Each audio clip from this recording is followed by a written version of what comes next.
Hello and welcome to the Bothering Strangers podcast. My guest today is former NFL quarterback and member of the National Jewish Museum Sports Hall of Fame, Jay Fiedler. Jay, how are you doing? Good. How are you, Max? I'm doing pretty good.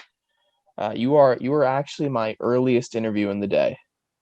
I, That's so I would hope so. Otherwise, you'd be getting up in darkness out there. yeah, 8 a.m. was like, oh man, am I gonna make it?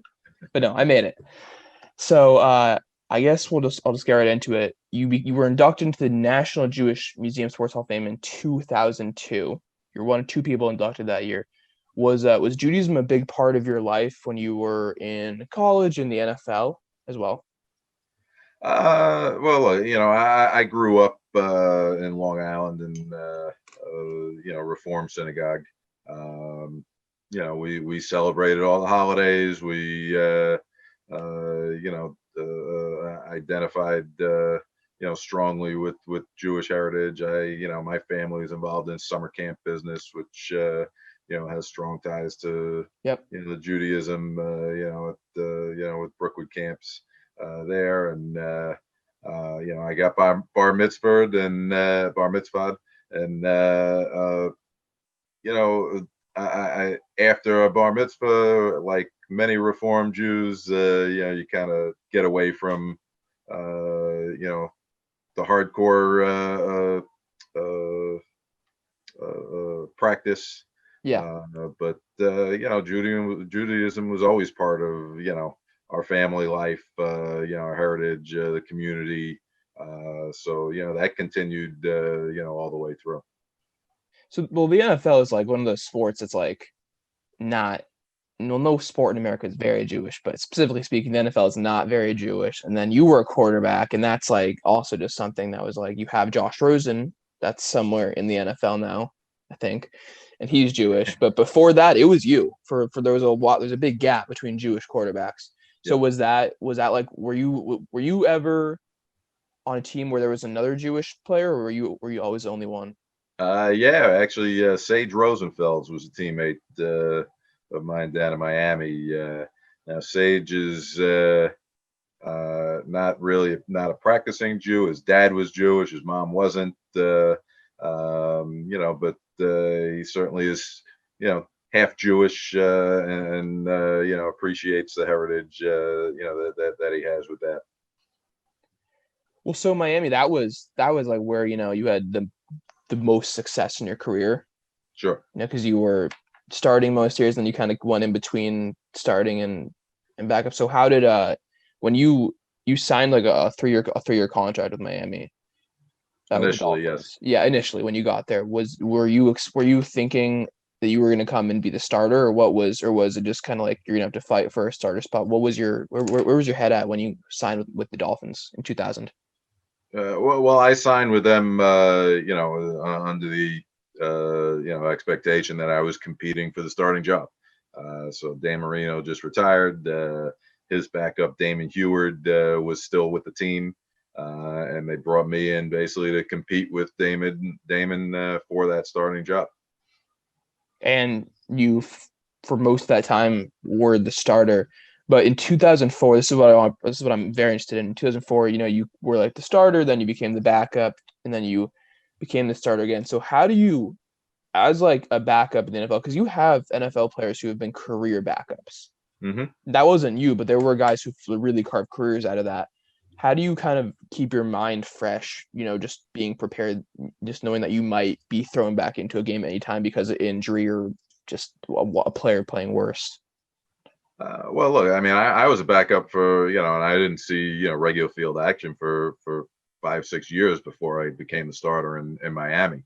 I understood what it took, to get yourself prepared to, get the mental reps when you're not necessarily getting all the physical reps in practice, to visualize the game, from afar, and still get the physical conditioning and practice in that you need to be sharp, if called upon. So, my career went, from a couple of years in Philadelphia as a third string quarterback, was out of the league. I played in NFL Europe. I coached college for a couple of years at Hofstra University.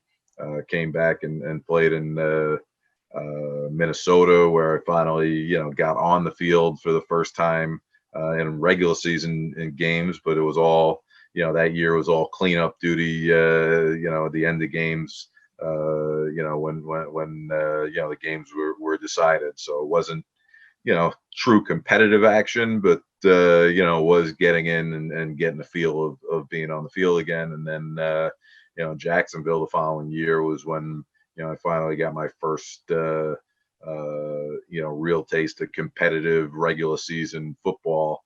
Got in a few games, as a backup to Mark Brunell, and then got my first start towards the end of the season there, and that helped. That start that I had right before playing the Dolphins in the playoff game, really helped advance my career, because the Dolphins were able to see me, scout me some, and get noticed for the following year when they were looking for another guy to come in and compete with Eward to be their next starter. When you look back at those first 5 or 6 seasons when you're in the NFL Europe, kind of bouncing around, just trying to see if you have a career, were there any starting quarterbacks that you played under that you were like, that really helped you? Everywhere you go, you kind of pick something up from from the people you play with, from the coaches that you had. I had tremendous coaches throughout my career, in Philadelphia and in Minnesota. Randall Cunningham was the starting quarterback ahead of me. Our games were a little bit different style. He was the street ball playground quarterback. Loved to improvise. A tremendous athlete. Getting out of the pocket and making things happen. And you learn some of that game from him. Play with Rodney Peete as well in Philadelphia. Was with Randall and Brad Johnson in Minnesota, Mark Brunell in Jacksonville. But I'd say I probably learned more from the coaches that I was with at those places. John Gruden coming in my second year in Philadelphia, really advanced my football knowledge of learning with him, learning how to study, learning how to analyze film. Learning what it takes, the quarterback position, to get your players in the right situation to, manage the game effectively. Learn, the communication practices, how to get things out quickly and really put pressure on defenses, with your actions. And then in Minnesota, Brian Billick, was offensive coordinator. Tremendous. Learning from him and understanding matchups and how to attack your matchups out on the field. Obviously we had that offense in Minnesota with Randy Moss's rookie year, Chris Carter, Jake Reed. As your receiver trio, you were going to create a pretty good matchup somewhere on the field. So you just, with talent like that, it was better to just simplify the game. Find your matchups and let them make a play.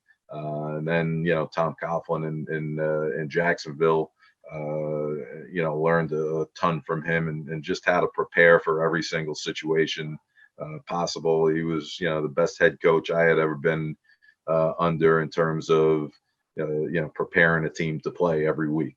And then getting down to Miami with Dave Wannstedt and Chan Gailey as the offensive coordinator, Norv Turner after him, all those coaches. I picked up, a little bit of something, from everyone. I think, everywhere you go, if you could pick up, just one or two things from the people that you meet, from the teachers that you have, from, the coaches that you work with, from your teammates, and apply that to, how you attack the game or attack whatever, you're trying to learn, and then add some of your individual, perspective to it.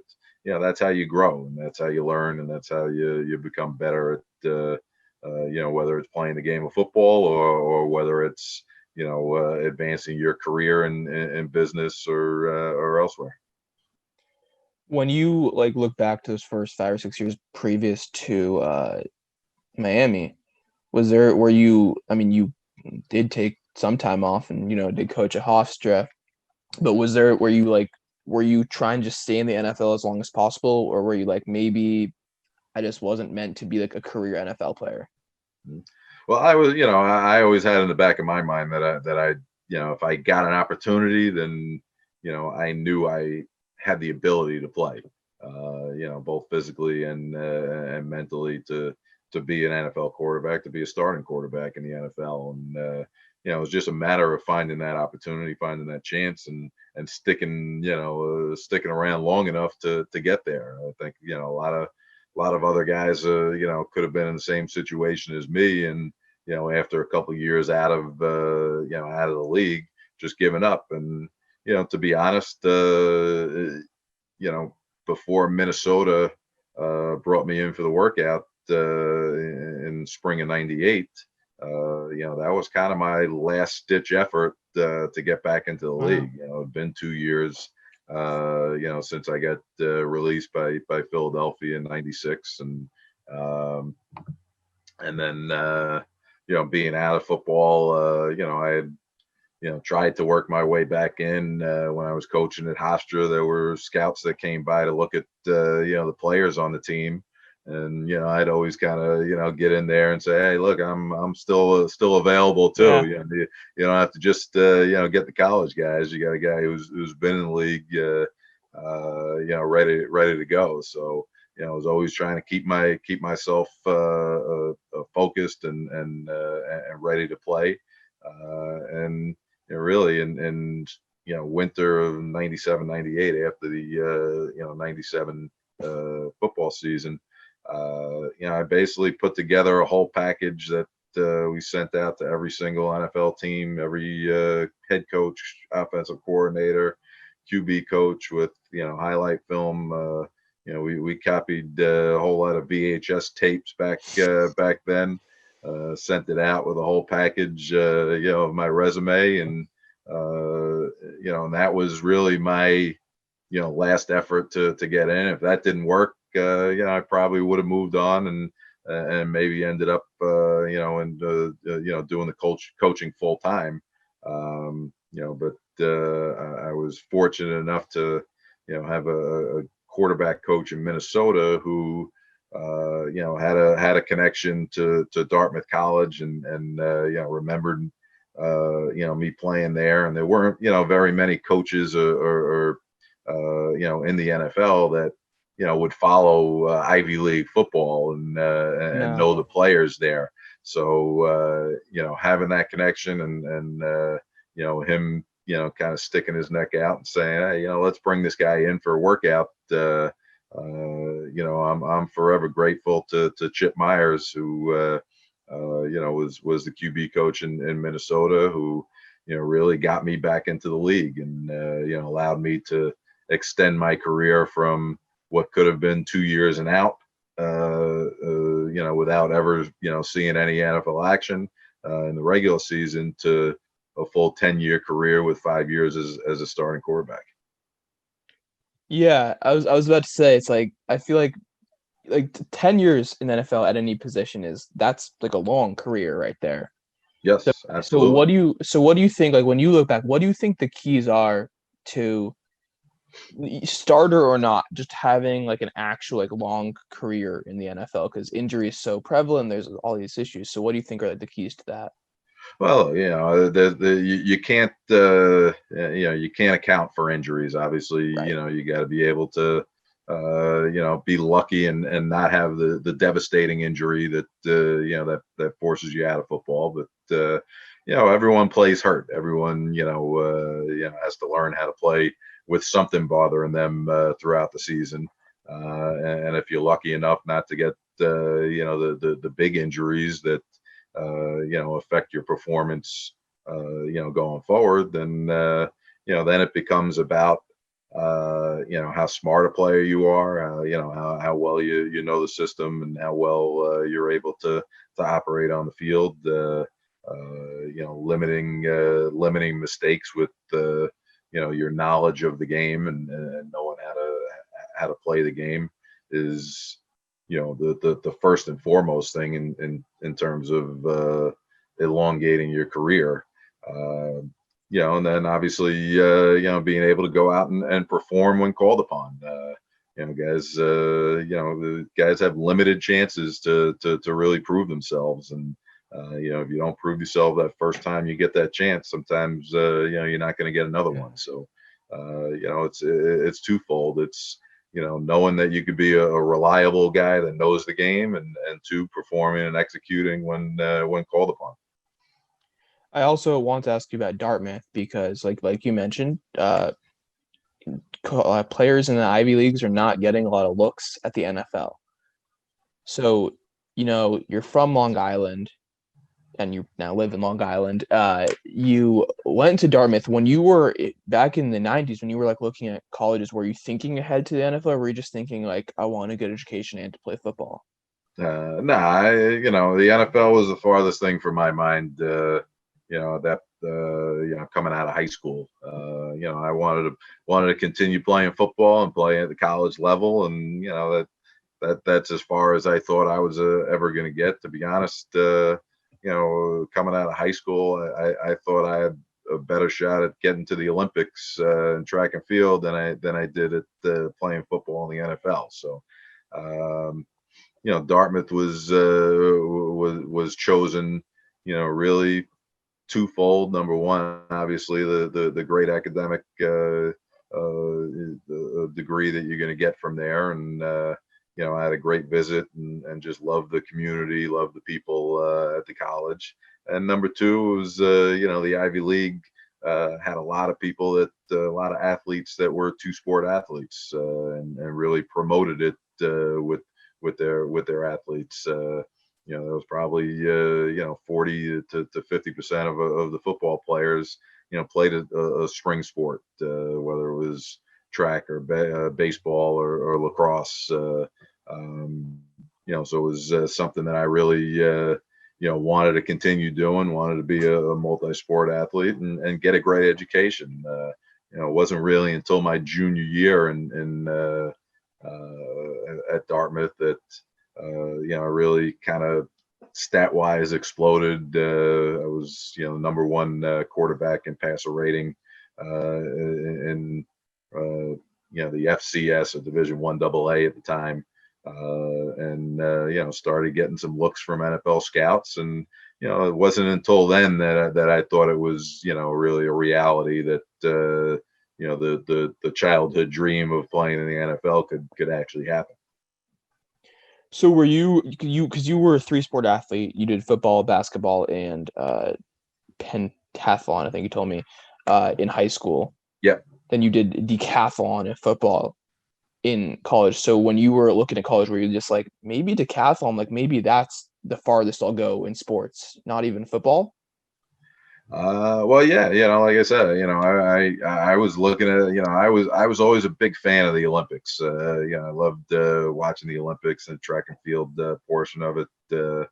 Growing up in late '70s, early '80s, the Carl Lewis days of track and field. Watching him dominate the Olympics in LA in '84, and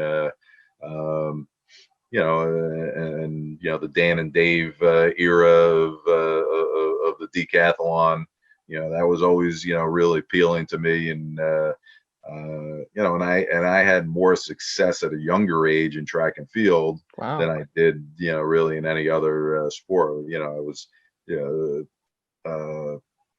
individually recognized in football, but I played on a high school team that was 500 at best. Record wise, our basketball team was very good in high school, but and even though I grew up in a basketball family, my dad was a high school coach, my brother played in college ball. I just knew, I always took to the other sports and had better overall success in the other sports, and more individually in that track and field. I was growing up. The pentathlon had just started in New York State, and my track coach, kind of moved me over from just running, the hurdles and intermediate distance events, and we started doing the pentathlon. I became the state champ and state record holder, and won the state 2 years in a row, and competed in some national level track and field events. So just from that experience and the success that I had in track and field, it was in my mind more feasible to advance in that towards the Olympics than it would have been at the time to get to become an NFL or NBA player. It's so interesting said, because you became like a record holder and still are a record holder with Dartmouth football. True. And I'm such a legend among Dartmouth football, but you never know how it's going to happen. Mm-hmm. I wanted to ask you this because it's relevant. So today's December 3rd. Last Sunday, the Denver Broncos did not have a quarterback. They had someone playing at quarterback, but he was a wide receiver, and he played quarterback in college, but he was a wide receiver. Yep. What are your kind of thoughts on how the NFL handled that situation, where they wouldn't let the Broncos push their game a couple days? And all the quarterbacks, the Broncos did make mistakes in not wearing masks, but kind of what are your thoughts on that? Yeah, well, look, I think they wanted to kind of set the precedent that we're serious about making sure that all the players are adhering to the protocols now, because it's getting a little dicey in the NFL, and I think they just had to kind of make that statement, and even though a lot of people look at it and see what that they postponed the Steelers Ravens game 3-4 times It's to 12 get o'clock. that in. They played it on a Wednesday afternoon. What was originally, I think it was originally the Thursday night game the week before. Yep. That they kept postponing, but that postponement, they'll say is more just because of a general outbreak that occurred, and no real fault of the players. They seem to have followed protocol, and just guys got it spread beyond their control. But for the NFL, I think, like I said, it was a statement they were making that here we go, we're in the latter half of the season, last quarter of the season pretty much, and we need to get through to the playoffs and keep this on track. So unfortunate for Denver, and I'm sure that quarterbacks are wearing N95s now everywhere they go, to ensure compliance with everything. But that was a tough situation, and that guy, I tip my hat to him coming in, without any reps, without any preparation, going out and trying to become play a quarterback in the NFL. When you haven't done it for a while and you're not ready for it, that takes a lot of cojones, they say, and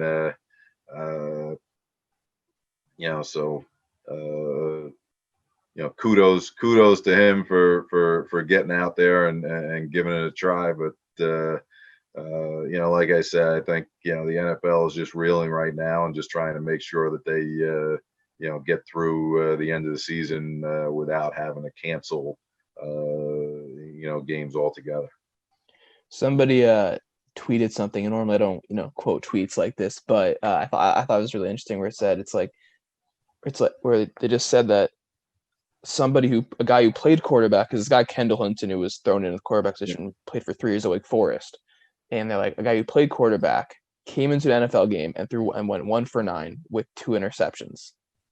And they're like, think about how hard it is to play in the NFL if a guy like that plays that poorly in a game. And I understand he didn't have reps, but it just kind of shows you how difficult it is.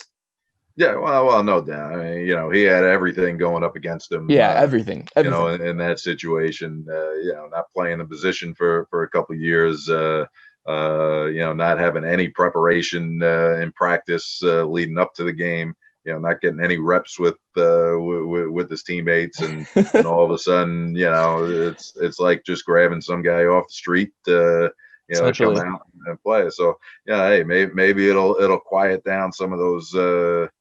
High school superstars that think they could just come in I don't and do know. what the guys do every Sunday. So maybe there's something good that comes out of it. I hope it does, but it seems like it would take a lot more than one instance to do that.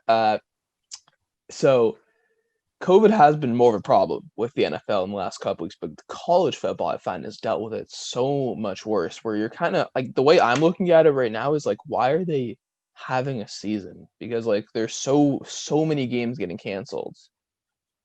So what do you what's happening there? Do you know more than I do, or No, I don't. Look, everyone's trying to, find a way to get through this, without a total shutdown. And, right? there are ways that you can, look, the NBA, ran through a full season. They did it in the bubble and they did it effectively and they Yeah, didn't have any cases. But it shows you that you can move forward, with the right circumstances, with the right protocols in place. NFL teams have, a lot more people to contend with. It's a lot more difficult to put all those people into a bubble. But I expect come playoff time they may end up doing so. Whether it's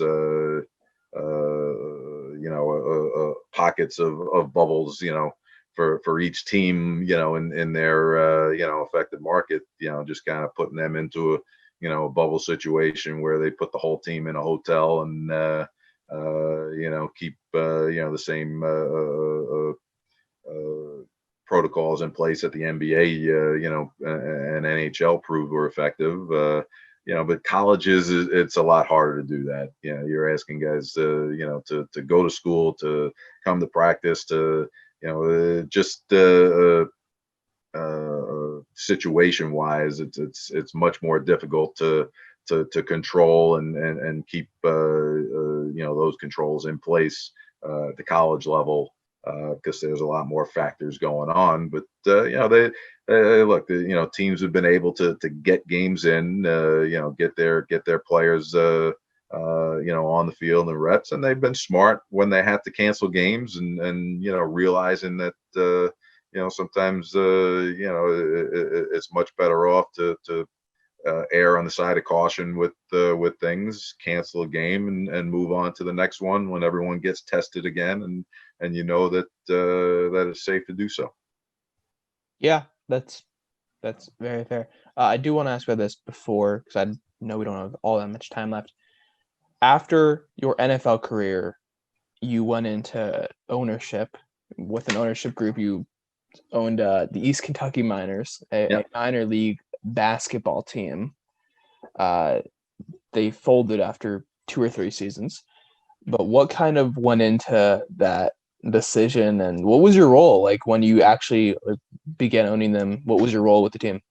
Well, I originally got involved, just as a smaller investor, in a group that actually owned the team down in Miami, um, when I was playing down there. And then, when I retired, after coming up and playing for the Jets, I was looking for, things to keep me busy. I grew up on basketball, like I said earlier. Loved the sport. Love watching it. Love playing the game. Had a background in basketball, and it was an opportunity for me to keep myself involved in athletics, keep myself on the forefront. So I took more a bigger role in really running the team, along with one of my partners. And we took the team. We had an opportunity in East Kentucky, which is a huge heartland of Yeah, basketball.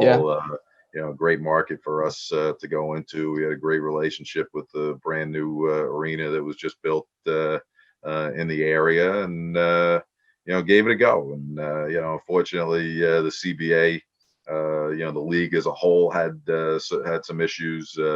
While we had pretty good success locally in East Kentucky, getting a good fan base going, getting really good support from the area. We needed more support from the league as a whole to continue. So after a couple of years, we folded that project up, and I moved on and got involved in the family business after that, which is running our summer camp business, the Sports Academy at Brookwood Camps. So that's what I'm doing now, along with my brother Scott. We took over the operation from our dad, who was a longtime camp owner and operator, director, for a few different camps until he bought Brookwood in the mid '80s. So that's Brookwood Camps has been in our family for over 30 years now, and we run a great program, offering a mix of traditional camp experience with some high level sports instruction to it. So we bring in some coaches in different sports that are high level coaches. I had been doing a lot of football training for over 20 years.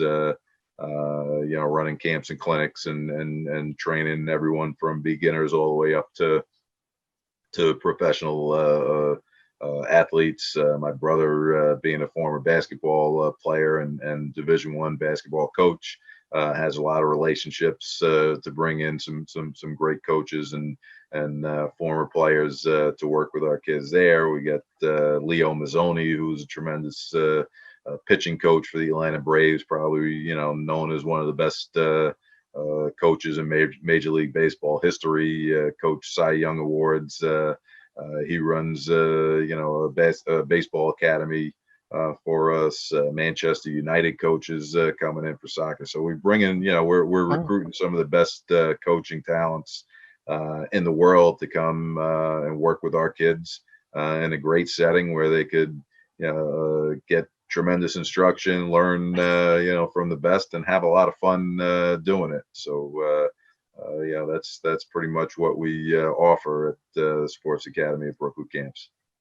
Did it happen this year? Did you have the camp, or did you do something unfortunately, virtually? New York State shut down all sleepaway camps this year, so we weren't able to run our full operation.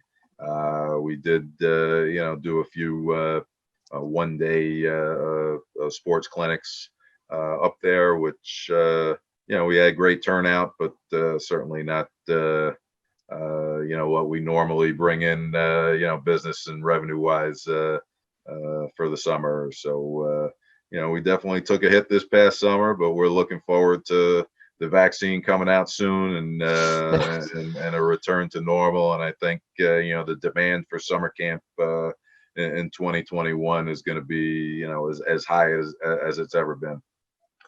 Oh yeah, no, I'm confident it'll be as high as it's ever been. It's interesting that your family owns a summer camp. It's such like a Jewish business. Yep. Yes, it is. It's such a big part of American Jewish culture that it's not really known in the outside world, I feel like, but it's such a big part. And not so much known, really outside the Northeast, which is it's not as big on the West Coast. Yeah, the hub of at least the Jewish summer camp experience. So yes, my parents were upset that I didn't go. Well, why didn't you? Well, I went for 1 year. So like my dad's from New Jersey and my mom's Canadian from Montreal. So like they're both in a way northeastern.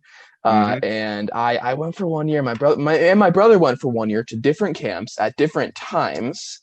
Sure. And we just didn't like the sleepaway camp. We just did like the day camp thing, but it wasn't in it. But like it actually really bothered my mom that something that was so integral to her like childhood up until she was like 18 or something like that, because counselors and all that. It usually becomes a generational thing with a lot of families.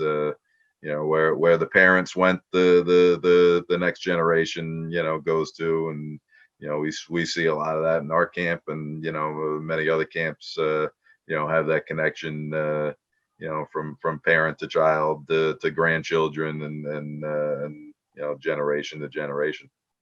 Well, my cousins in Canada, it did that there. There was definitely like my aunt and uncle went, and they went for like from the age of like age 22.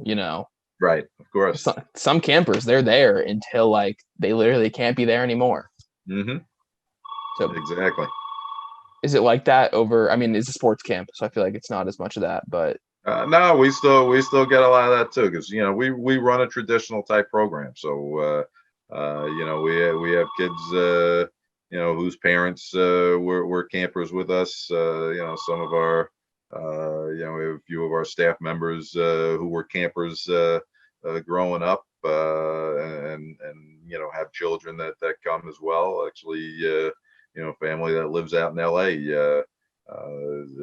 is like that. The mom went to camp as a child, and has become a staff member with us, and her children have been coming to camp for a number of years now too. And hopefully that generational connection just keeps continuing. Hopefully, that's all. It's always nice to see. I want to ask you, do you have time for one last question? Sure.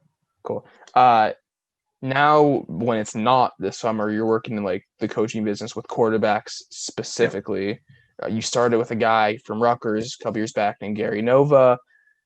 More recently, you coached Trevor Siemian, who was, he was kind of expected to actually have like a certain degree of success that he hasn't had, at least not yet. Are there any guys, when you look back, that, were just, you don't even need to get into the specifics, but just like who were overlooked as quarterbacks? I think there's always guys that get overlooked, and it just, becomes a matter of, like I said before, it just becomes a matter of opportunity. There are limited opportunities out there, and, there are a lot of guys that, should deserve a chance, but, by circumstance just don't get it. Or when they do, they don't perform at their highest level, and they're not exposed to more opportunities. So like I said before, the playing the game, and having a long career takes takes opportunity, and it takes being able to take advantage of those opportunities when they come. I also feel like there's like a supply and demand thing too sometimes.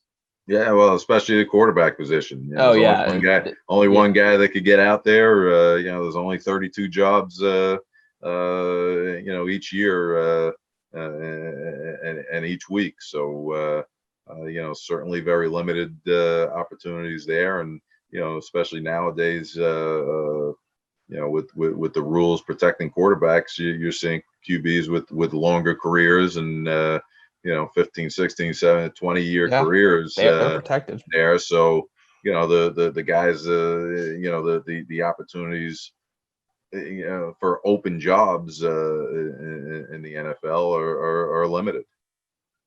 I mean, quarterbacks, there's like definitely a lot of supply and not too much demand, but I also feel like with kickers. Yeah. Like you want one bad week as a kicker, and that can literally end your career. Yep. Mm-hmm. Well, I'm happy I'm not in the NFL. Well, thank you for coming on. I really do appreciate it. Thank you for letting me bother you. No problem, Max. It's good to be here with you. You can check out Jay's camps, Brookwood camps, on, I think, your website. Yep, brookwoodcamps.com. All social media at Brookwood Camps.